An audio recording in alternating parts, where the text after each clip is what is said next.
Morning, everyone. Excuse me. Welcome to the Happy to Parent Facebook Live coffee morning in honour of the Champions League final win, number 6. You'll never walk alone, mug. What a crap game! What a fantastic result! Don't even care about how well they played. Well done to Big Jurgen and all the boys in red. It was a great occasion. I hope everybody's well this week. It is horrible here. No, yesterday was pretty bad. It was like one of those Asian monsoons, just did not let up. But today it's still pretty dull, wet, horrible. Not what you expect for the 5th of June.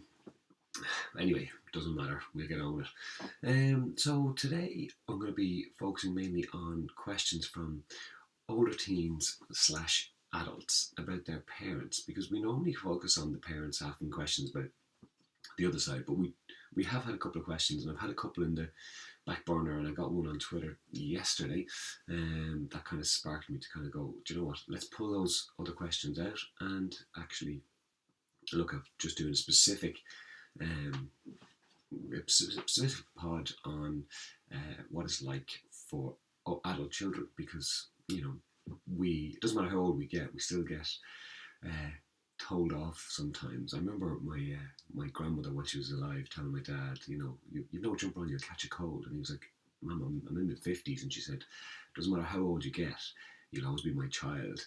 So it's something that we have to try and manage, and it does kind of change the dynamics. And it's funny, I do a lot of work with kind of people in 19, 20, 21, 22 age range, and it's amazing how often what comes up for them is the difficulty in that transition from being a child and being told what to do to having their own voice and feeling confident enough to say to their parents, actually, I can make my own decisions for myself, or having the confidence themselves to make those own decisions and not always relying on their parents to look after them. And, parents are both sides of the coin as well. Some parents are saying, I don't want to be the person that's trying to tell my child what to do, and constantly, having them come to me looking for reassurance. And then there's the other parents who are, well, they're still only 22, and there's a lot that the world can kind of throw at them, and the kids are kind of fighting against that. So that can be a bit of a pain in the ass as well for both. So we're going to focus on that today. As always, I want to say thank you to those of you who support the Patreon page, patreon.com/the Alan Donahue Podcasts. I really appreciate it. It does make a difference to my ability to run these podcasts and keep them free for everybody. I don't want to have to charge, because it's just not something I want to do. But what I will say is that those little contributions, those $1, $2 or euros a month, do make a big difference, and they add up. So I appreciate those of you. If you don't know about the Patreon page, it's where all my podcasts will be uploaded, or links to them will be uploaded. And what I want to do is try and build it up, and not to make exclusive content, but give the Patreons the nod about what's coming out beforehand. So my motivation interview podcasts are getting uploaded there. Series 1 and 2 are going to be re-released, and as I said last week, I'm lining up my guests for the new season, our new series. I think the first one's been recorded next week, and then we'll start toppling them down.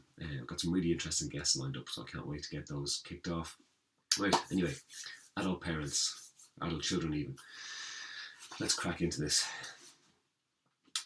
How do I deal with a dad who is more bothered about himself than showing an interest in how me or my brother are? I tell him stuff, but he changes the subject and never fully listens. It's interesting that this question came to me yesterday, because I was talking to some colleagues recently about such a similar topic, where people can get triggered by things that parents do or say, even as adults. And we can get frustrated at the fact that why is this annoying me? I'm a grown adult. Why am I still pissed off at what that person says? But what actually happens is, when a parent says or does something that upsets us, it triggers us into the childhood response that we would have had. So we're not responding from the adult, we're actually responding from the child within us. And that's all. It's all well and good logically thinking, well, I'm an adult, I don't need to listen to it. But that trigger of that emotion is something much deeper. And what happens is it's the child that responds, where they're looking for a parent to actually take care of them like a parent should do, because that's a parent's job. But sometimes a parent isn't capable of doing that or doesn't want to do that. Whether the child is, 5 or 25, it doesn't matter. In this case, one of the big things what I'd say to this person is that, especially when it comes to family, what we can do is we can put our contentment and our happiness in other people's hands. And what I mean is that instead of, well, I suppose socially what we do is we all look for likes on our Instagram posts, on our Facebook posts, on our Twitter posts, Snapchat, whatever it might be. We all look for feedback, and some people, or a lot of people actually, put so much weight in that in terms of how they feel about themselves. So what we actually feel about ourselves as human beings and our human worth gets influenced by what other people say. So if you think about it, what could have happened in this case is that, maybe your dad growing up was, said you're very good at X or you're very good at Y, but his actions didn't necessarily match up to that. So it's all well and good us as parents saying to our kids, we want you to be able to think for yourself and speak for yourself, and then completely quash when they try to do that through our actions. So it's really important that as we get older, we start to realize that, okay, we are capable of making decisions for ourselves. And even when things are not going the way we want them to, that we don't put so much weight in what our family thinks about us, that if they don't give us what we think we need from them, that it can totally derail us. Now, in this case, what I'd say is this is something very deep. If you're finding that you're in a constant struggle, it might be worth going and speaking to a professional too. Now, you're obviously a young adult. Maybe you are not in a position to be going and seeking professional help, kind of paying for it. That's okay. But if it's something that is really, really getting to you, it might be worth it, because you're giving away your contentment and your peace of mind and your happiness really to what somebody else thinks or doesn't think or says or doesn't say. So it's clear that your dad is not giving you what you need from a father, and maybe that's been the way it's been the whole way along, and that's really upsetting. But you're now an adult, and maybe it's time to start working on the fact that, okay, it's all right for me to be disappointed in him. It's all right for me to be annoyed and frustrated at him, because he's not giving me what I wanted as in a parent, because my expectation of a parent as I was growing up was that somebody would take care of me, someone who would look after me, someone who would listen to me, someone who would, if I brought something serious to them, would actually turn around and give me some positive feedback or positive information that can actually help me feel better. But if you're not getting that, maybe it's time to not engage in that kind of conversation with your dad, because if he's not giving it to you, if you keep looking for it and looking for it and looking for it, and he is never giving it, there's never going to be an equal relationship there. It's never going to be where you need it to be. So it's one of those things where maybe it's time for you to kind of go, okay, you are my father and I love you or like you, or maybe I don't, but that's okay. But you are my father, so I'll interact with you on that level. But on an emotional level, what you don't need, excuse me, what you don't need is him to provide that emotional stability for you. And that's what I'm saying. If you need that extra bit of support, go and get it.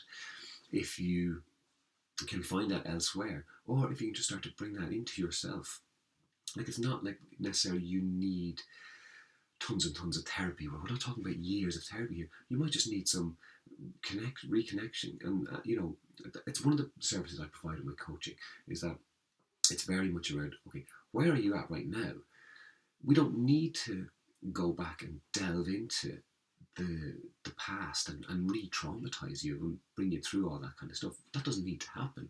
But what does need to happen is that you look at where you are right now, what it is you need right now in the people around you, and then how you can start to build and move forward, and look at what the blocks are that might get in the way and how you can overcome those blocks. They're very practical techniques in how you can do it. And what happens then is you bring your contentment and your happiness back to yourself, in terms of, I don't need affirmation, or I don't need other things from other people that much. Doesn't mean that you don't need love and affection and caring from other people, but you just don't need it as much in terms of you can go with yourself. I'm okay within myself. Crap things happen to me and I'll manage it, but good things happen too, and that's okay as well. So bring it back to yourself. So, Caitlin, thank you for your question. And so you're saying like he's been like that with both you and your brother since you were kids. It's not your job to try and change him, because there's a good chance if you excuse me, try and change him, you'll just be met with resistance. And people will regularly pull up an excuse and say, I'm too old, I'm not going to change now. Or people will say about him, old dog can't change his spots. It's not your job to try and change him, right? All you need to do is take care of yourself. In anything that you do, all you need to do is take care of yourself and look at, well, what do I get from him? What does he give me? So it could be just that, he buys you a drink or takes you for dinner, or he mightn't even do that. But just look at what is it he gives me. And it's one of these things that people feel that, because somebody is a member of the family, that, you have to put up with shit. And you don't. You don't. Just because someone's a family member doesn't mean you have to take crap from them.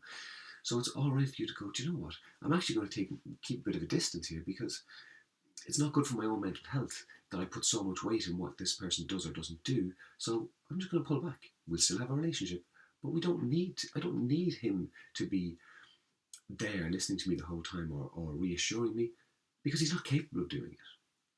So it's like, if we take it right back to what we've spoken about in the past, is parents expecting their children to be at a certain level, but they're not. So what happens is, my child should be able to get themselves dressed at 6. Yes, that's fine, absolutely they should, but they're not. So what you need to do is you need to work at where they're actually at. And this is exactly the same case for you, Caitlin. It's where you want and you need and you hope that your father will provide that fatherly figure for you, but he's not. So work at him not being able to do that and look elsewhere. And that can be upsetting, that can be sad and hurtful. But at some point, it's about you moving yourself forward and going, okay, well, I'm going to take back control of my contentment and happiness and not put it in his hands. I hope that's of some help. Please do send me an email, Caitlin, if you want to kind of discuss this further. I have absolutely no problem at all. And I appreciate you sharing the question, and I appreciate you actually coming up onto the live feed and actually reassuring or acknowledging the stuff we've discussed. And best of luck with it. Do give me a shout if you need more information. Okay. Maybe I should start singing You'll Never Walk Alone, just for a bit of fun, huh? Okay, so this is someone who's not really an adult yet, but it's a very pertinent question. I'm 15 and my parents fight constantly. I'm about to start my junior certificate, which is one of the state exams here in Ireland. I tried to talk to both of them separately about having the house calm when they've asked if there's anything they can do to help me study, but it just doesn't seem to make any difference. I'm talking to them less and less, as both of them always turn whatever I bring up to something about them and how hard things are for them. I'm at the stage now where I kind of wish they would just split up so the arguing would stop. I try not to cause any hassle in the house because it's just not worth it, but my friends are telling me just to go crazy at them, and it might make them see me and not just themselves. I'm so confused and it's really distracted me from my study. Have you any advice? No doubt that's going to resonate with a lot of people who may be adults now listening to this and would have experienced something very similar growing up. What I'd say to you is, it's clear that your parents are so caught up in the issues between them that they can't see the impact that it's having on you. And unfortunately, this is something that happens quite a bit. And now that doesn't take away from your own hurt and pain, and you can't reassure yourself necessarily that, oh, this is okay because it happens to lots of people. It still doesn't make your situation any better. But what it can do is help you to sit down and go, okay, this isn't about me, this is about them. And they're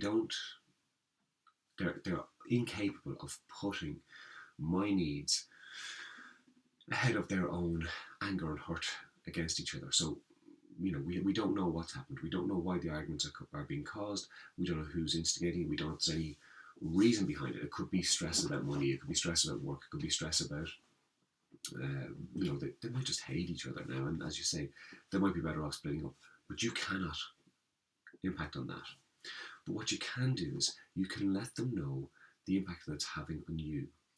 And what I mean is, like you said, you've tried to speak to them, but it sounds like you're also trying to keep the peace a bit as well. And so there's a chance that because they're so caught up in their own issues, that they're not even recognizing that you have needs there, because they're thinking, well, she's being very good, she's being very diligent, she's looking after herself, so she's okay. And we just move in and start talking about, or carry on in our own little difficulty.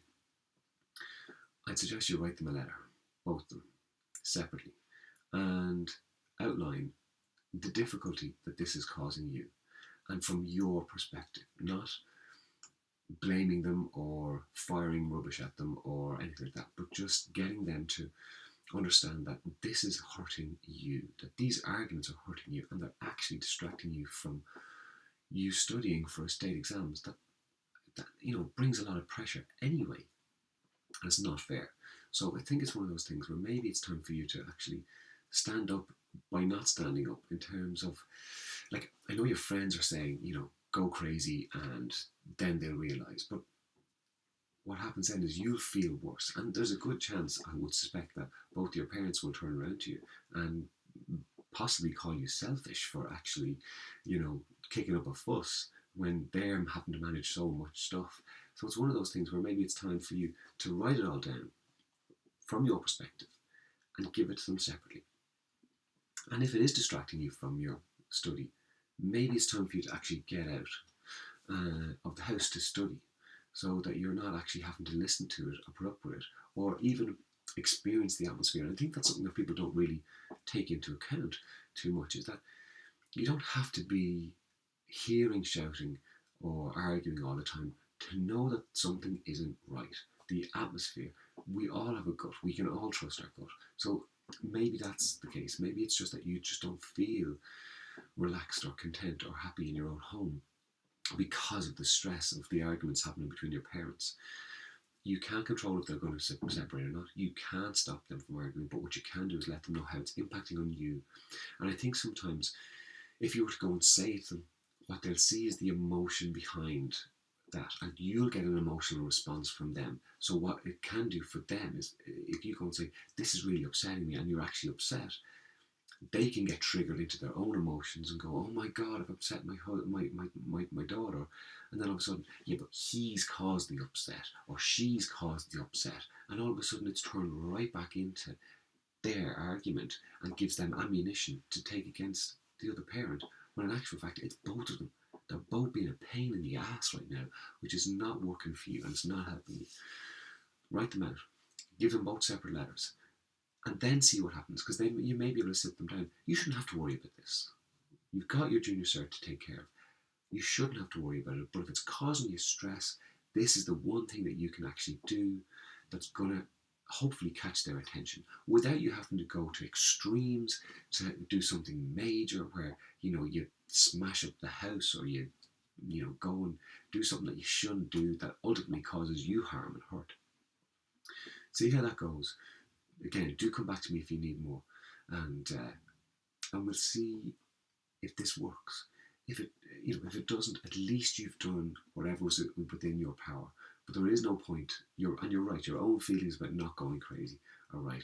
There is no point, because there's a good chance they'll just turn it around to them and use it as ammunition against each other, or even at you.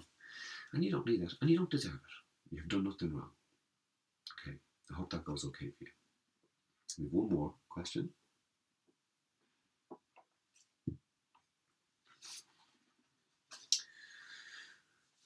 So, I'm a grown woman, and I don't really know why I'm emailing you, but I'm about to get married to my fiancée.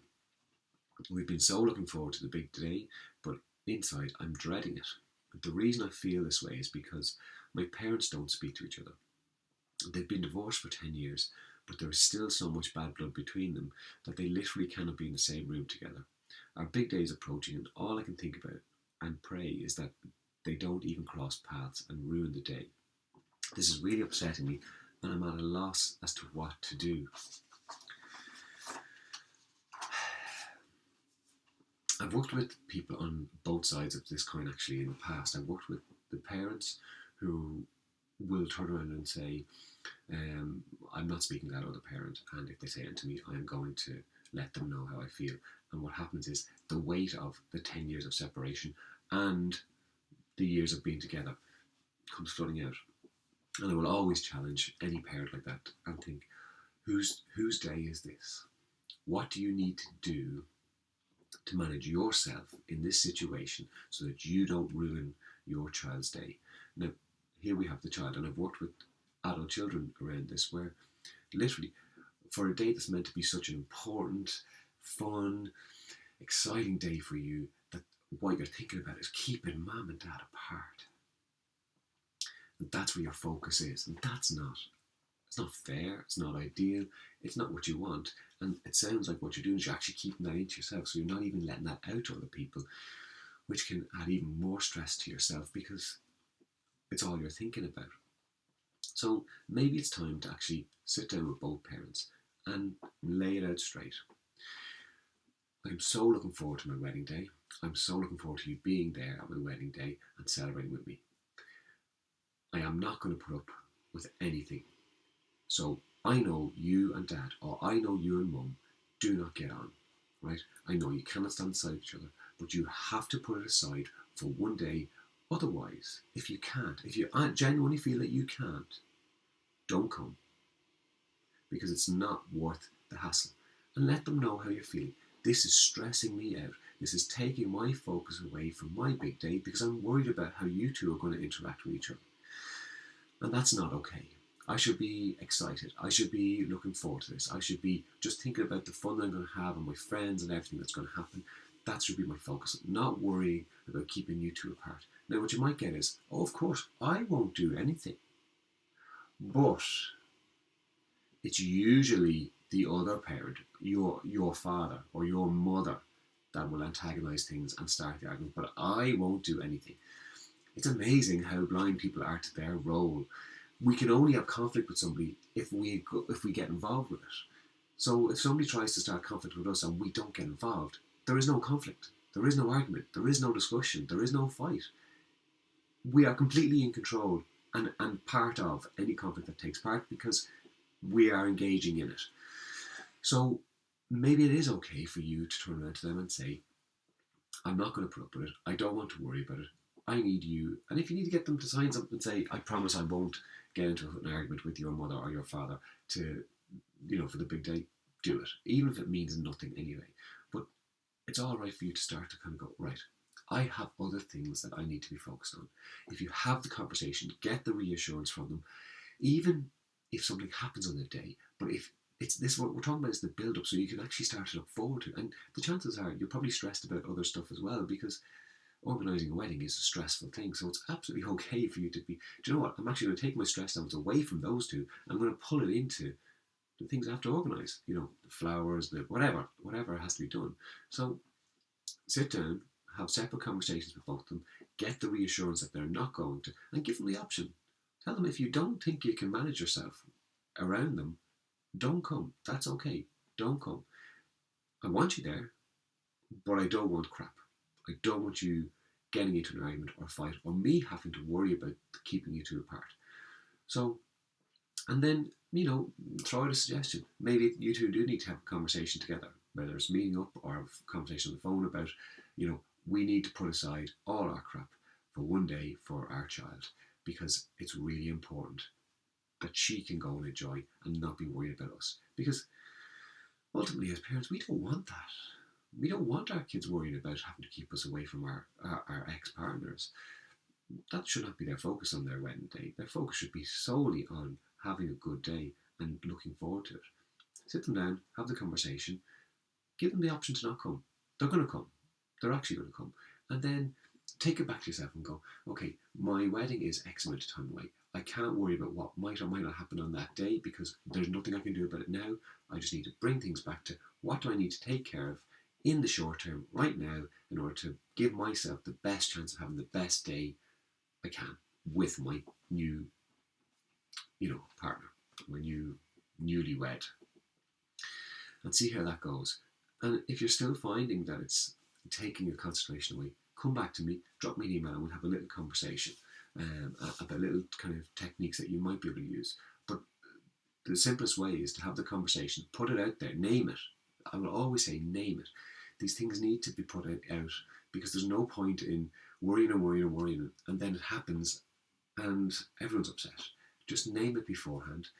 Give them the option to have the conversation together. Give them the option to not come to the wedding, and then look at what do I need to take care of and just focus on that and see how you get on. And best of luck on your wedding day. I do hope it works out well for you. Okay, guys. 6 times champions of Europe. We'll take that. Got a little bit of a cold, so I apologise for my snuffly voice. I hope this information will be good for you.